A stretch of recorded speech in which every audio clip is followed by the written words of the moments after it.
Now, over the course of the growing season, the sun starts over there, and traverses the sky, and it sets over there. So when they grow the grapes that way, when the grapes form and start having some weight in them, they bend over like this. So the grapes over there are in the sunlight all day. When they trellis the grapes, like I say, this has been eaten up. But usually there's a big canopy of leaves up here, and then the grapes hang in the shade of the leaves, so they're in the shade all day.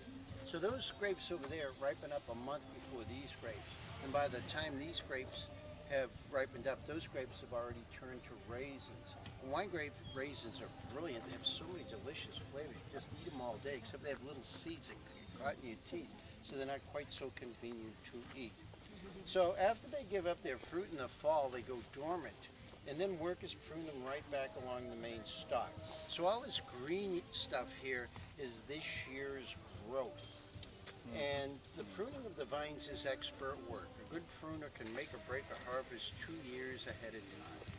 So these vines in this little vineyard are right in their prime. They're about 14 years of age. The vines bear well for about 25 years, and then they're replanted. So most of the vineyards are in replanting schedules of every 25 to 30 years. And if you wonder how much water they need water for the first 3 years to get established. And then they send the roots down so far they'll find their own sources of water. So whether they get any water past the first 3 years is a matter of opinion of the different winemakers. Some of them, well, none of them give them any water during the spring, because if they give the grapes water early on, they form too many cells, and then they would have big grapes. They don't want big grapes, they want small grapes with concentrated flavor. But after the middle of July, some of the winemakers have the drip system turned on once a week and say they get the best quality fruit. But some of the winemakers never turn it on. They believe that if the vines have to work for the water, the grapes will have a more intense flavor.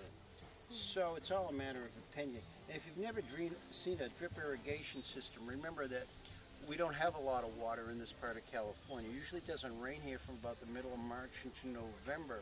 And last year was dry, and in the middle of July there were huge fires up and down the whole state of California. You couldn't get away from them. 150 miles away, and the smoke was so thick every breath was a labor. So we can't just spray water around here, it would evaporate uselessly. So this is called a drip irrigation line, and when they're hooked up to wells, when the valve is turned on, they fill up with water.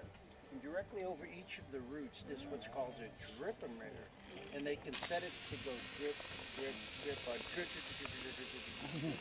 So when they turn it on, it's usually for about an hour, and it puts a circular pattern of moisture and delivers the water directly to the roots down there, so that way none of it is wasted. So, okay, anybody have any questions about what's going on here in the vineyard, growing the vines?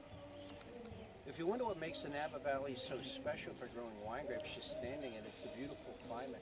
We can have weather like this. You know, this Memorial Day weekend, look how cool it is. It's not real hot. When you stand directly in the sun, it feels pretty warm. But the air temperature at the moment is probably only about 80, 82 degrees. And we can have weather like this in June, July, August, September, and October for months at a time.